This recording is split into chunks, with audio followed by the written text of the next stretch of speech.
supposed to get based on inflation.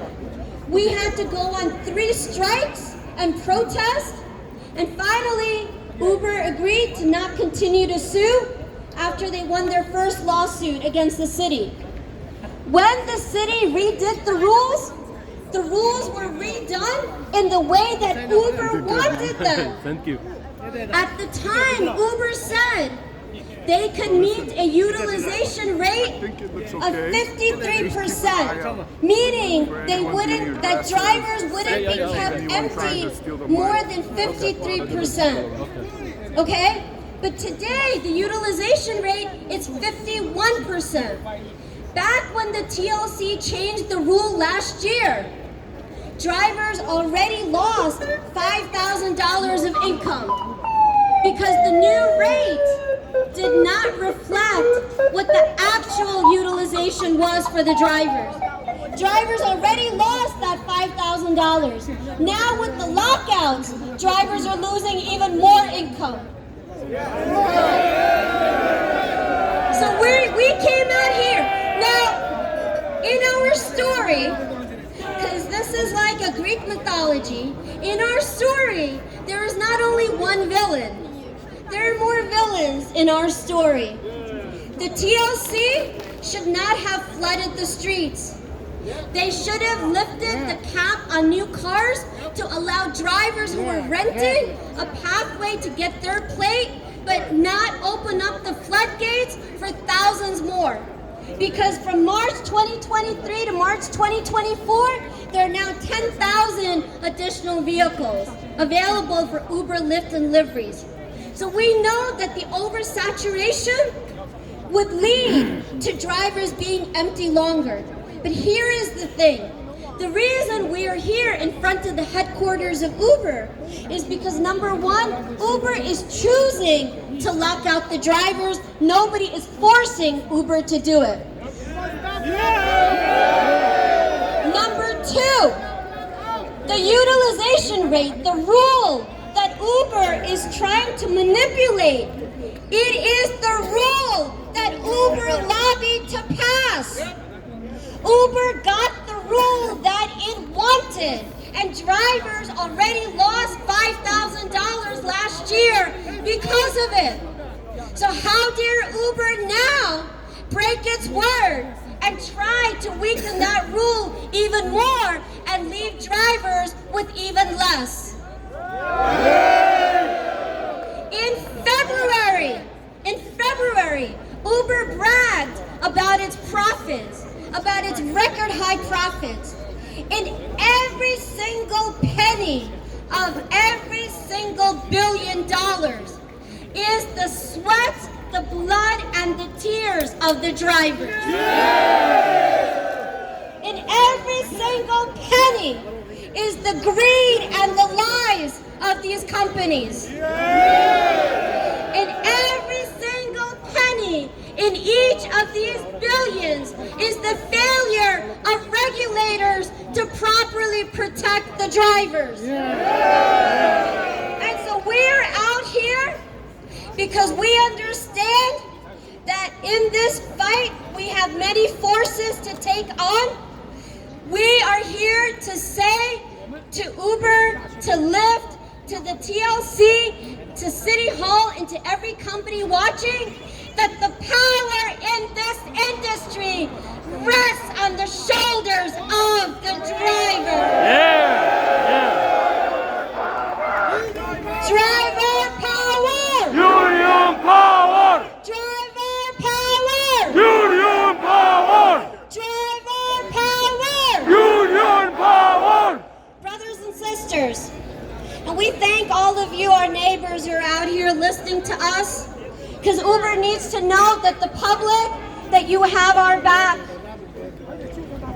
The lockouts are an immediate crisis because they recently started. In 2019, when Uber and Lyft did the lockouts, drivers lost as much as 40% of their income. Drivers who are solely responsible for all the expenses took the hit. But lockouts are not the only issue.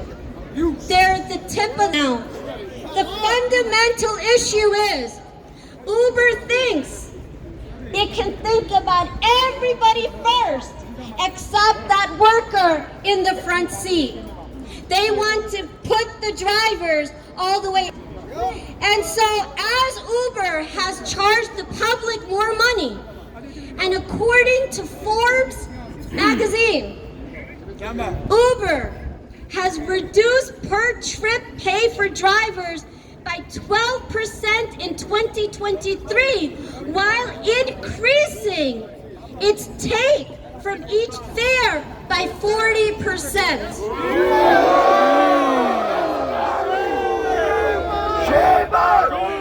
Shame on Uber! Shame on Uber! Shame on Uber!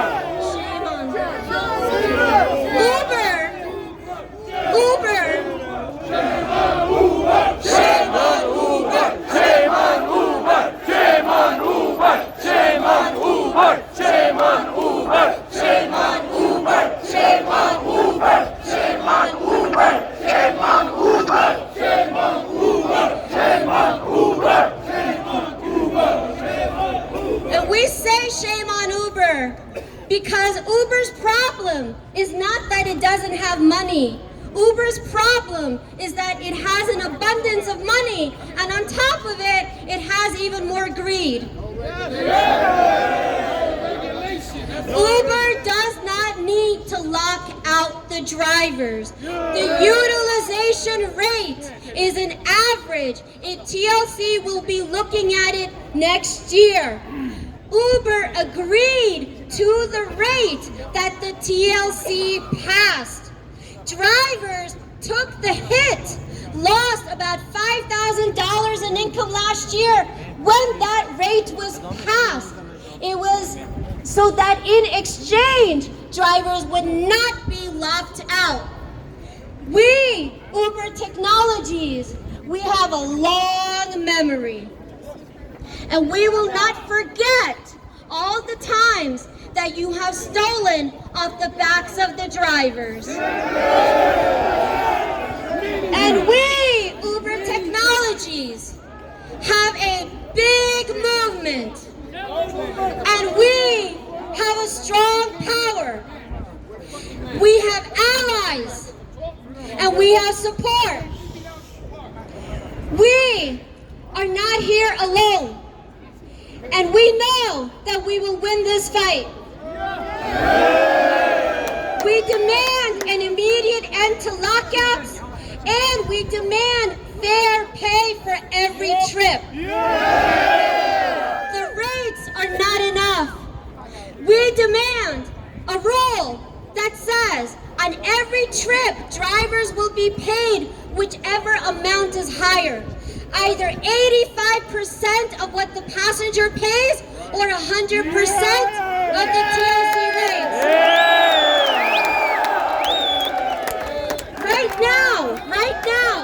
Right now, the TLC rates are what we call a floor.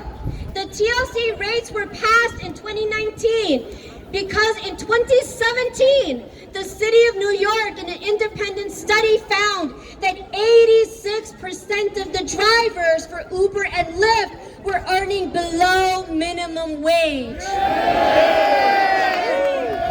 This is a job where you're paying $90,000 for a car. This is a job where you are 30 times more likely to be killed on the job. This is a job where you work long hours. On the holidays that people enjoy are the days that you work longer. On the weekends, when children get to have time with their parents, those are the days that you work longer. The work of drivers is what allows many people to enjoy life. But that does not mean that we don't get to enjoy life also.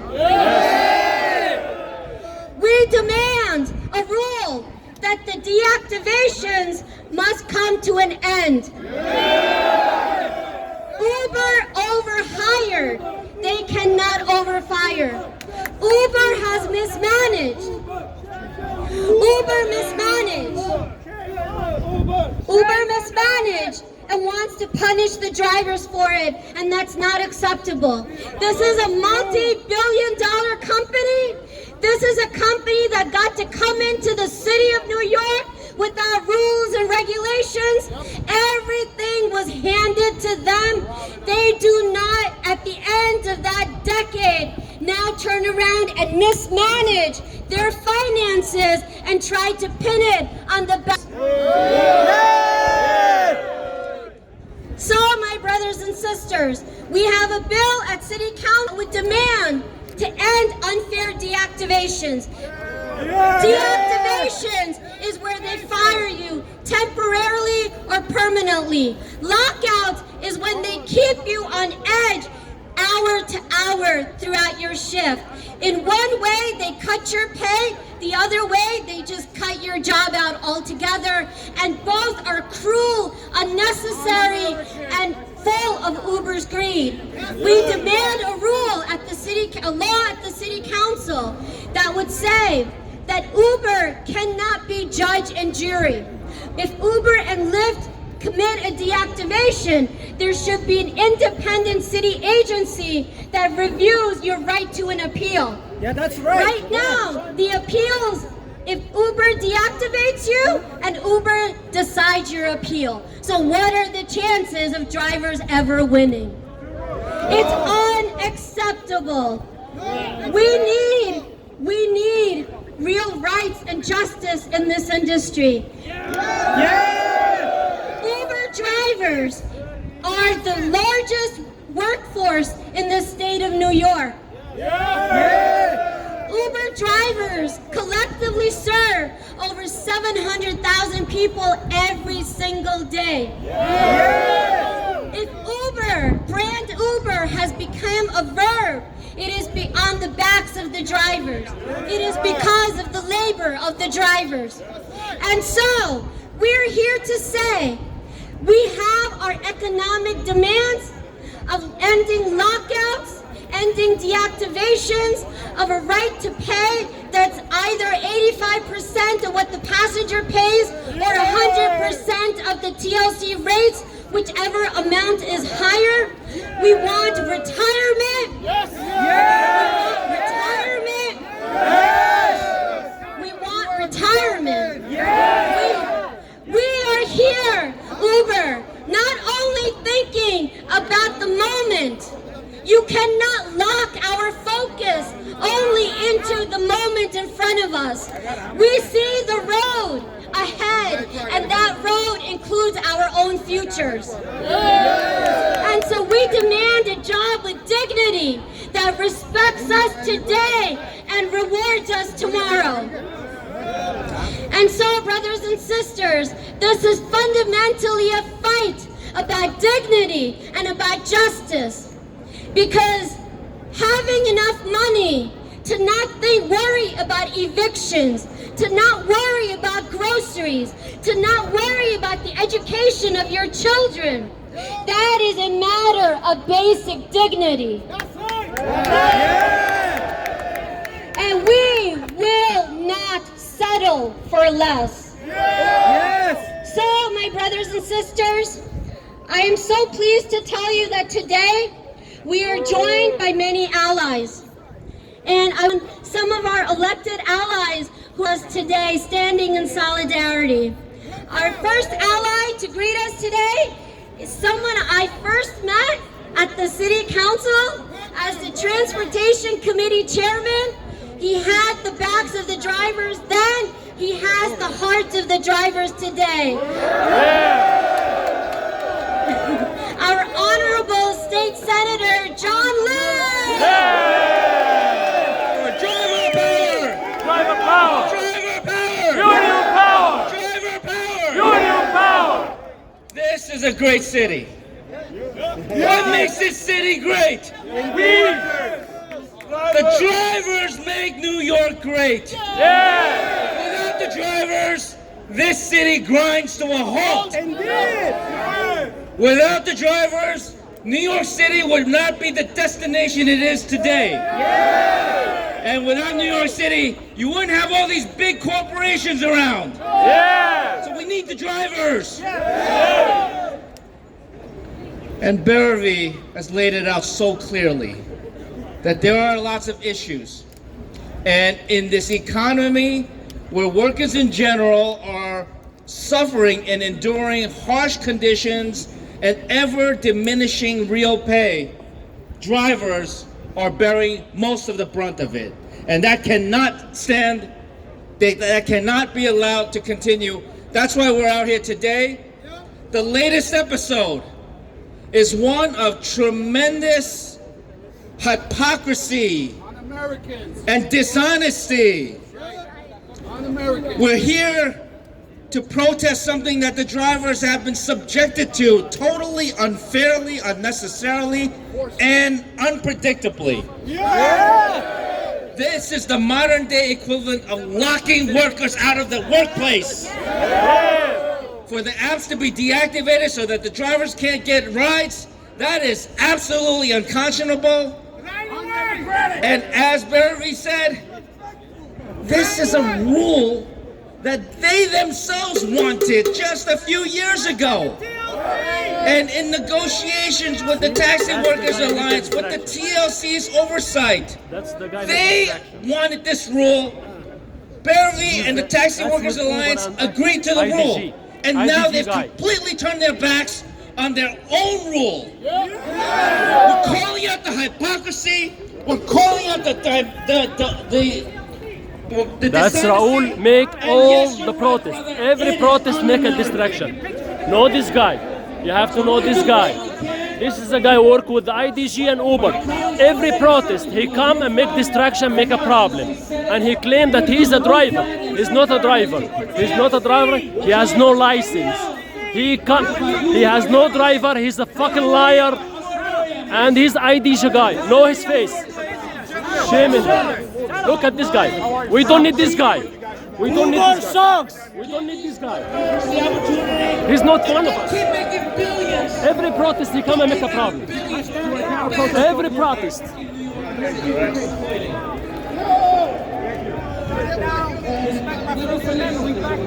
You are not one of us. No, the Constitution. The Constitution matters. The Constitution. Respect my rights. I have the right to assemble. I have the right to Stay away from us. You are not always one from us. What about the TLC? Huh? What about the TLC? You don't say anything about the TLC. Ask him about the commissioner. You work with What Uber. about the TLC, huh? You work with Uber, You was taking You're a pictures. foreman. You Go was back to taking Uber. pictures with the commissioner. Go back to Uber. Don't. No, leave me. I know him. I know him. I know him. We all know him.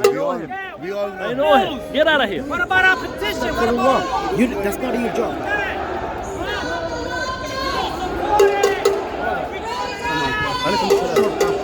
أنا عارف بس هو مش عارفني أول ما بشوفني بيبعد اسمع خلي إذا أنت مش عارف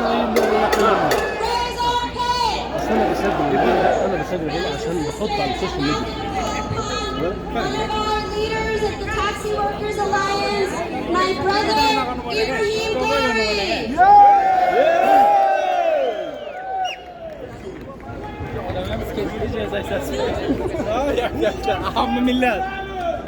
Drivers power! Union power! Union power! Driver power! My own is simple. I'm here to stay along my fellow drivers to say that we need more money to feed our children. We need more money to send our children to school so they can become a CEO like Uber CEO. Listen, when Uber first came to our city in New York City here, they did not have enough drivers to carry out their mission. So there was posting billboard all over the city telling drivers to come to a career. And some of us quit jobs to come to a great career. What Uber was saying, if you cannot make 6,000 a week, we will give you the difference. Yeah. Actually, if you cannot make 6,000, Uber will give you the difference. And that's when Uber did not have enough drivers. Now that Uber have enough drivers, they turn out to be the predator against the very people that make them who they are. But Uber need to know, without the drivers, no one will carry out their mission.